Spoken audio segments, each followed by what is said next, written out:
रायजो राजा नोंथांमोन आसामनि गिबि मन्थ्रि डक्टर हिमन्त बिश्व शर्मा बिथाङा जोंनि बिटिसिनि गाहाय मावफुंगिरि मानाव गेदेर हाग्रामा महिलारि सार बिथांनिसिम गांसे लेटार माने एप्लिकेसन ना रिकुवेस्ट लेटार हरदों रायजो राजा नोंथांमोन। मानोना बिटिसिनि सिङाव थानाय 900 बिगा सर एरिया बेखौ माने थाबैनो एभेक्सन खालामनानै माने APDCL नो माने गथायनानै होनांगौ होननानै मोनसे लेटार हरदों रायजो राजा नोंथांमोन।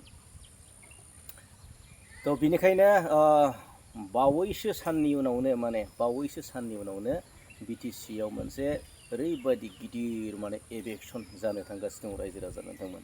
मानोना बे सर एरिया जाय एरियायाव माने बांसिन मुस्लिम माइनरिटि माने बिदा फंबाय राजबंशी बिथांमोना बे जायगायाव दङ रायजो राजा नोंथांमोन। मानोना बेयाव माने बेसेबांबा घर दं माने न'खर दं गोबां न'खर दं।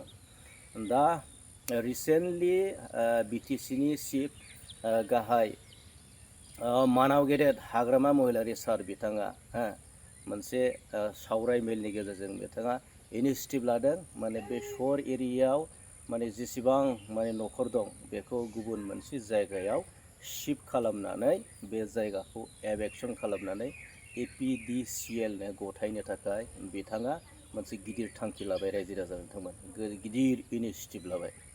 तो रायजो राजा नोंथांमोन दिनै मुस्लिम माइनरिटि बिथांमोना मोनसे आपिल खालामदों बिटिसि गभर्नमेन्टनिसिम बिटिसि सरकारनिसिम।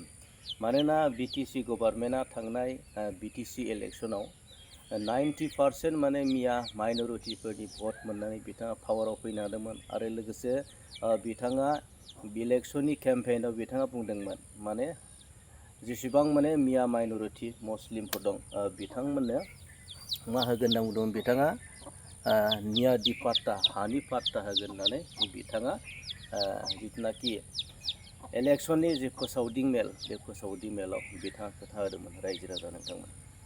तो दिनै गोबां मिया माइनरिटिफोरानो माने मा खालामदों प्रतिक्रिया खालामदों माने बिथांमोना खावलायदों मानोना आसामाव माने गोबां बेबायदि माने सरकारि हा जायगा दं एरिया दं बे जायगाखौ एभेक्सन खालामालासिनो आरो बेफोरबायदिनो गुबुन जायगाखौ माने APDCL हगारनानै होनांगौ बे बाथ्राखौ बिथांमोना प्रेस मिटनि गेजेरजों खावलायदों रायजो राजा नोंथांमोन। दा बे समाव बिटिसियाव माने जोंहा माने पलिटिक्स आरो बे राजखान्थिया जागायजेनबाय रायजो राजा नोंथांमोन।